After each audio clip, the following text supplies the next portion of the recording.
تشہد میں ایڑیوں پر بیٹھنے سے آپ نے منع کیا۔ ایڑی مطلب کیا ہے؟ پیر کو اس طرح سے موڑ دینا اور پیر کی جو اوپر کی ہڈی، ایڑی جس کو کہتے ہیں، پچھلا حصہ پیر کا، وہ اوپر آ جاتا ہے اور دونوں ایڑیوں پر کمر رکھتے ہیں، یہ عمل درست نہیں ہے۔ ایڑی پر بہت سے لوگ بیٹھتے ہیں، دونوں ایڑیوں کو مطلب دونوں پیروں کو موڑتے ہیں، ایڑی اوپر آ جاتی ہے اور اس پر کمر اپنی رکھتے ہیں، ایسا بیٹھنے سے منع کیا گیا ہے، یاد رکھیے۔ اس بات کا ہم خاص طور سے دھیان دیں۔ آپ صلی اللہ علیہ وسلم فرماتے ہیں، صحیح مسلم کی روایت میں فرمایا، رسول اکرم صلی اللہ علیہ وسلم فرماتے ہیں، شیطان کی طرح مت بیٹھو، مطلب ایڑیوں پر مت بیٹھو۔ آپ نے ایک شخص کو دیکھا وہ ایڑی پر بیٹھا تھا، آپ نے کہا شیطان کی طرح مت بیٹھو۔ میں عائشہ فرماتی ہے وہ ایڑی کی بل بیٹھا تھا، اس کا مطلب ایڑی پر مت بیٹھو، مت بیٹھو۔ اور سجدے کی حالت میں اپنے ہاتھ کو جانوروں کے جیسا، درندوں کے جیسا، یہ ایک روایت میں الفاظ ہے کتے کے جیسا نہ رکھو، مطلب سجدہ جب کرتے وقت پورا ہاتھ نیچے نہ رکھو بلکہ صرف ہتھیلی نیچے اور ہاتھ اوپر اٹھنا چاہیے۔ یہ حکم مرد کے لیے بھی ہے اور یہ حکم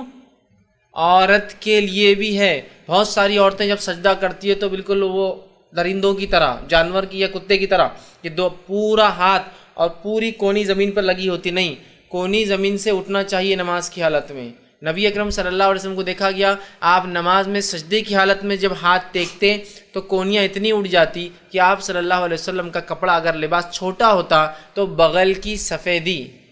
نظر آیا کرتی، بغل کی سفیدی پیچھے دیکھنے والے کو نظر آ جاتی، اس لیے کہ صحابہ کے بعد بہت کم کپڑا میسر ہوتا تھا اور بہت سی بار روایت میں آتا تھا ایک چادر لیتے تھے وہ لوگ، چادر کو بیچ میں سے سوراخ کر کے سر سے ڈال لیتے تھے اور بازو سے باندھ لیتے تھے، سمجھے آپ؟ تو جس کی وجہ سے یہ حصہ کھلا رہتا ہے، اس میں یہ حصہ پیک نہیں ہو پاتا ہے کبھی، اور جب آدمی نماز پڑھے گا سجدہ یوں کرے گا تو یہ کھل جائے گا تو اندر بغل دکھ جاتا ہے، سمجھ رہے آپ؟ تو آپ کے بغل کی سفیدی نظر آ جاتی، تو لہٰذا آپ نے ایڑیوں پر بیٹھنے سے قاعدے میں منع کیا ہے، ٹھیک ہے؟ ایڑیوں پر، ایک ایڑی پر بیٹھنا تو خود سنت سے ثابت ہے۔ نماز میں اگر دو قاعدے ہیں تو پہلے قاعدے میں آپ ایک پیر کو موڑ دیں گے، الٹے پیر کو موڑ کر اس پر کمر ٹیکیں گے اور ایڑی بازو سے ایسی کھڑی رہیں گی، یہ تو پہلا ہوا۔ دوسرے قاعدے میں کیا کرنا ہے آپ کو؟ اگر نماز میں دو قاعدے ہیں تو آپ الٹے پیر کی مانڈی پر بیٹھیں گے اور الٹے پیر کو سیدھے پیر کے نیچے سے باہر نکالیں گے، تورک کہتے ہیں اس کو عربی میں، کہ الٹا پیر ایسا رکھا ہوا ہے آپ کا،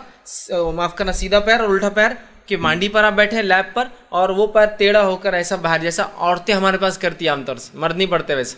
تورک کرتی عورتیں، دیکھیے ان کے قاعدوں میں وہ سنت ہے آپ سن کی،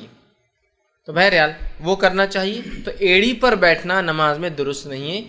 پہلے اس میں بھی ایڑی باہر رہیں گی اور دوسرے اس میں پیر اس کے نیچے سے نکالا جائیں گا، یاد رکھیں، ٹھیک ہے؟ تو بہرحال ایڑی پر بیٹھنے سے آپ نے منع کیا ہے نماز کی حالت میں، تو بہت سے لوگ ایڑی بیٹھتے ہیں وہ احتیاط کریں، اور درندوں کے جیسے اپنے سجدے میں ہاتھ رکھنے سے بھی آپ نے منع کیا، مطلب جانوروں کے جیسا ہاتھوں کو پورا رکھنا منع ہے، اور یہ دونوں کے لیے منع ہے، حدیث میں کہیں نہیں ہے کہ یہ عورتوں کے لیے درست ہے مردوں کے لیے منع ہے۔ آپ نے کہا حدیث کے الفاظ اس طرح سے ہے، صحیح مسلم کی روایت، شیطان کی طرح نہ بیٹھو، منع فرمایا، اور کہا کہ اس